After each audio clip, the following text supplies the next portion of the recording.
fellow Singaporeans, Singapore has had a turbulent and challenging year. In January, dark clouds had gathered all around us. Our economy was hit by the worst storm in our history. Exports went down by a third, and manufacturing too declined sharply, since we produced for world markets. Given this backdrop, we projected GDP to shrink this year by 6 to 9%. We couldn't have avoided the storm, but we didn't passively resign ourselves to fate. Instead, we mobilized Singaporeans to tackle the crisis together. We brought the budget forward to January, implemented a resilience package, and drew on past reserves to help fund the Special Risk Sharing Initiative and the Jobs Credit.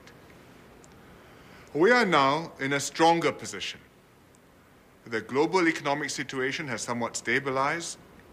Our measures have cushioned workers from the worst of the storm. Our economy was amongst the worst hit, and yet we still have one of the lowest unemployment rates in the world. Singaporeans too have responded resolutely and cohesively, and these factors helped the Singapore economy to bounce back strongly in the second quarter. As a result, growth in the first half of the year was minus 6.5%, a very significant contraction, but less bad than we had feared. Hence, we have revised up our growth projection for 2009. Our economy will still shrink, but only by between 4 and 6%. But it's too early to celebrate. The outlook remains clouded. The advanced economies aren't expected to bounce back soon. Our exports remain much lower than last year, and companies like SIA are still facing very tough conditions. We might see another wave of retrenchments later in the year, so we must stay on guard for more challenges to come. Beyond this year, we expect the global situation to remain difficult for some time. But the adverse external environment doesn't mean that Singapore cannot grow. We can and must look for new ways to develop and prosper. Opportunities still exist, especially in Asia, but we need all our ingenuity and resourcefulness to find them and exploit them. Businesses and workers are already adjusting to the new world. Many firms are changing their business processes, finding innovative ways to cut costs and generate revenues, and aggressively seeking out new markets.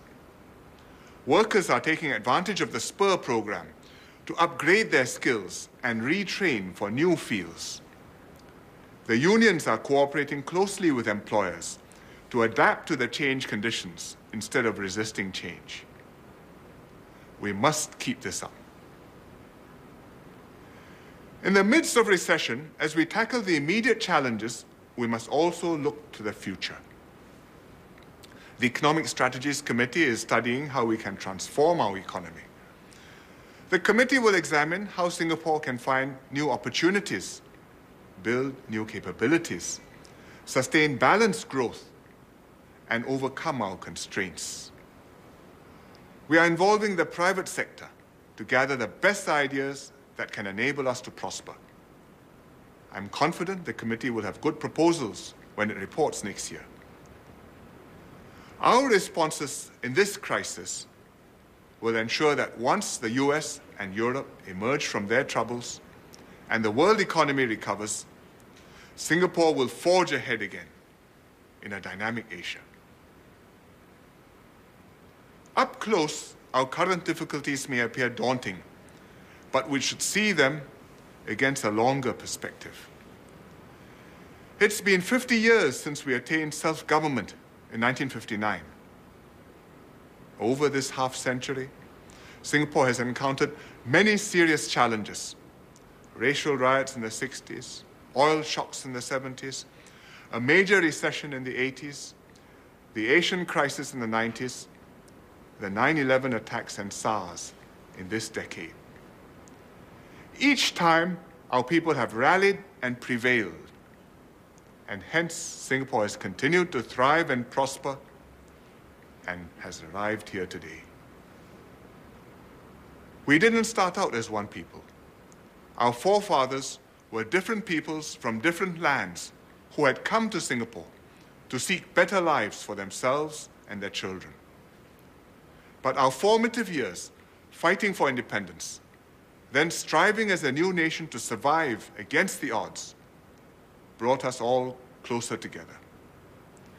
Each time we were challenged, we responded as one, everyone pulling together and working for the common good. And each success further cemented our cohesion and helped us to meet the next challenge. We are doing this again in this crisis. Every one of us, government and people, employers and unions, is working together, keeping companies viable and competitive, preserving jobs and livelihoods, and enhancing social safety nets like workfare and comcare. This crisis may be a severe test, but our history and record give us confidence that we will once again turn it into an opportunity to strengthen our social compact and upgrade our economy. We've responded to the outbreak of influenza A, H1N1, in the same way. We worked hard to delay and slow down the spread of the new virus in Singapore. Our efforts depended not only on the healthcare system and professionals, but also on citizens being vigilant and socially responsible. We bought ourselves precious time to learn more about the virus and gear up our defenses.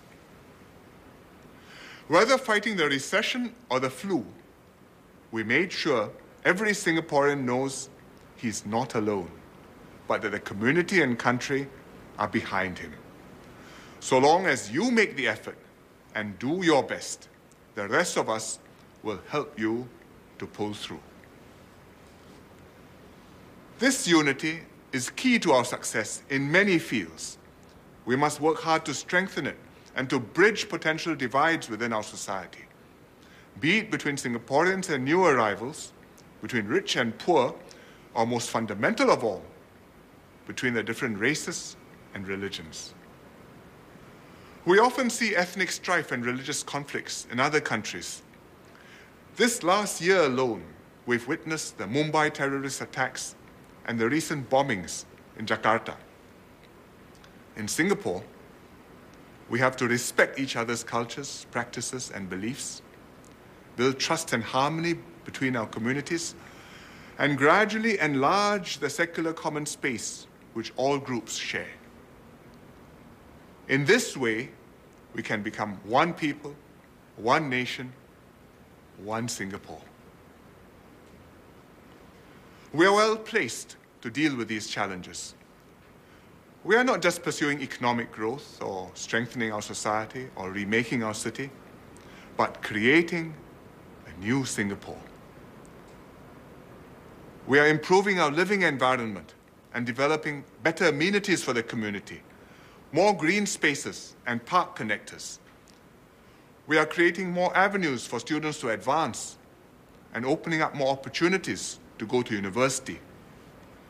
We are building new hospitals, improving step-down care, and making healthcare more accessible and affordable to all.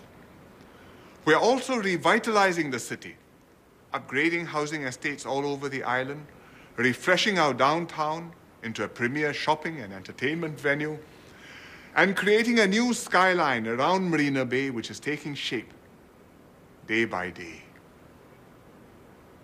My fellow Singaporeans, in the half-century since we attained self-government, we've been tested many times, but we've also created many possibilities for ourselves. Let us stand shoulder to shoulder so that whether it rains or shines, we can work together and achieve the best results for Singapore. This is how we build a better and more vibrant nation and make Singapore a special place that we are all proud to call our home. I wish all Singaporeans a very happy National Day.